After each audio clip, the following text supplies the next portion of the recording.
ഉപ്പളയിൽ വൻ മയക്കുമരുന്ന് വേട്ട. കാറിൽ കടത്തുകയായിരുന്ന 112 ഗ്രാം MDMA-യുമായി രണ്ടുപേർ പിടിയിൽ. കുബണൂർ സ്വദേശി മൊയ്തീൻ കുഞ്ഞ്, ജോഡ്ക്കൽ സ്വദേശി ഫറൂഖ് മുഹമ്മദ് എന്നിവരാണ് പോലീസിന്റെ പിടിയിലായത്. This news sponsored by ഗുണമേന്മയോട് കൂടിയ ഉൽപ്പന്നങ്ങൾ മിതമായ നിരക്കിൽ Sreekrishna hardwares, MG road, Kasaragod. രഹസ്യവിവരത്തിന്റെ അടിസ്ഥാനത്തിൽ ജില്ലാ പോലീസ് മേധാവിയുടെ പ്രത്യേക സ്ക്വാഡ് ഉപ്പള ജോഡ്ക്കലിൽ വെച്ച് കാർ തടഞ്ഞു നിർത്തി നടത്തിയ പരിശോധനയിലാണ് വൻതോതിലുള്ള മയക്കുമരുന്ന് കടത്ത് പിടികൂടിയത്. സംഭവത്തിൽ കുബണൂർ സ്വദേശിയായ മൊയ്തീൻ കുഞ്ഞിയും ജോഡ്ക്കൽ സ്വദേശിയായ ഫറൂഖ് മുഹമ്മദും അറസ്റ്റിലായി. 112 ഗ്രാം MDMA-യാണ് ഇവരിൽ നിന്നും പിടിച്ചെടുത്തത്. SI ഉമേഷിന്റെ നേതൃത്വത്തിലായിരുന്നു ഓപ്പറേഷൻ. ബൊലേനോ കാറിൽ കർണാടകയിൽ നിന്നും കടത്തിക്കൊണ്ടുവരികയായിരുന്നു മയക്കുമരുന്ന്. ജില്ലയിൽ ലഹരിമരുന്ന് കടത്തും വിതരണവും തടയുന്നതിനായി ശക്തമായ പരിശോധനകളാണ് പോലീസിന്റെ നേതൃത്വത്തിൽ നടത്തിവരുന്നത്.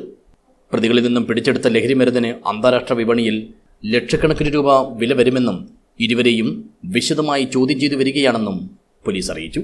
ഇവർക്ക് മയക്കുമരുന്ന് കൈമാറിയവരെക്കുറിച്ചും ജില്ലയിലെയും പുറത്തെയും വിതരണ ശൃംഖലയെക്കുറിച്ചും അന്വേഷണം ഊർജിതമാക്കിയിട്ടുണ്ട്. പ്രതികളുടെ കൈവശമുണ്ടായിരുന്ന മൊബൈൽ ഫോണുകളും മറ്റ് രേഖകളും പോലീസ് കസ്റ്റഡിയിലെടുത്തിട്ടുണ്ട്. News bureau, Uppala.